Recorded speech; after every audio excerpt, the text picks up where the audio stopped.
大家好，我是艳红。以前读到苏轼的《明月几时有》词时，里面有关于天上宫阙、琼楼玉宇的描述，总是引起我的无限遐想。也许在这清冷的仙宫中居住着一位月下仙女，遗世而独立。今天我就尝试把它还原出来，于是就准备了一些材料。想必大家看到开头都已经被美到了吧？那就一起来看一下整个制作过程吧。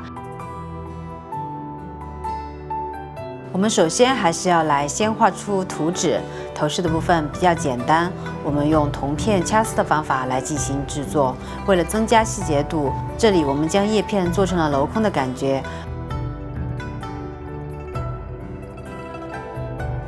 后面的月亮部分用到的是掐丝加 UV 胶的方法，先做成一个透明的底子，再将亮片薄纱覆盖在上面。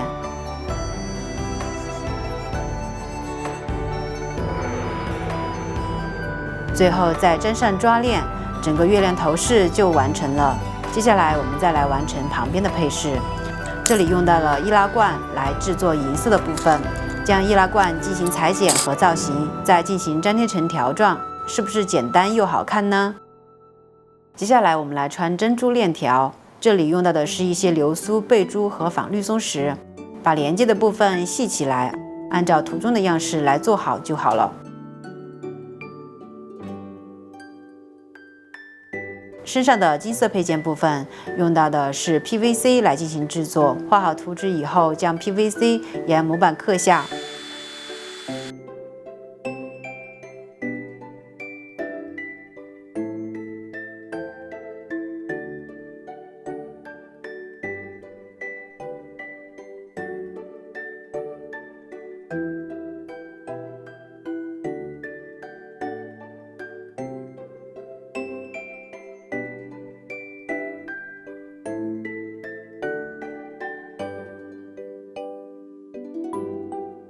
上好处理液后，再进行涂电镀金，这样我们的配件部分就完成了。飘带上的圆球，这里用到的是泡沫球。要注意的是，泡沫球涂漆类的液体会溶掉，所以这里改涂了丙烯颜料。服装的部分，为了做出渐变的颜色，用到了渐变的蓝色布料和紫色的渐变亮纱来进行组合使用。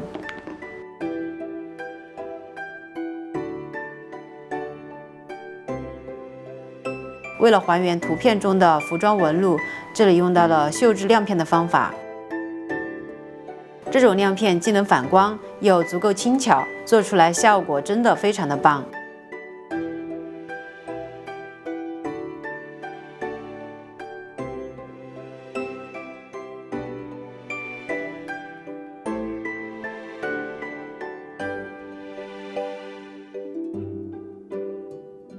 好了，我们来看一下展示吧。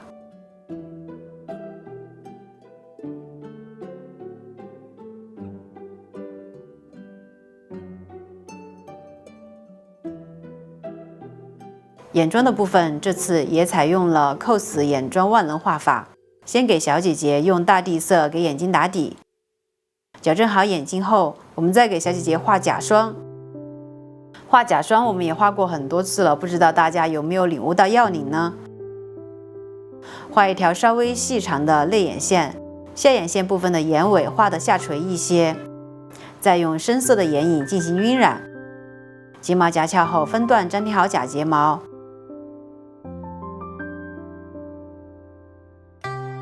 用眼线笔画出下睫毛。为了搭配今天亮亮的服装，眼睛中间和眼头都打一些亮粉。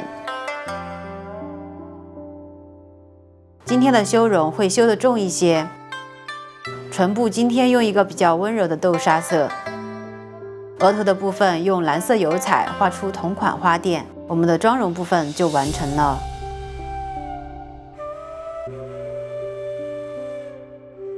好了，我们来看一下整体展示吧。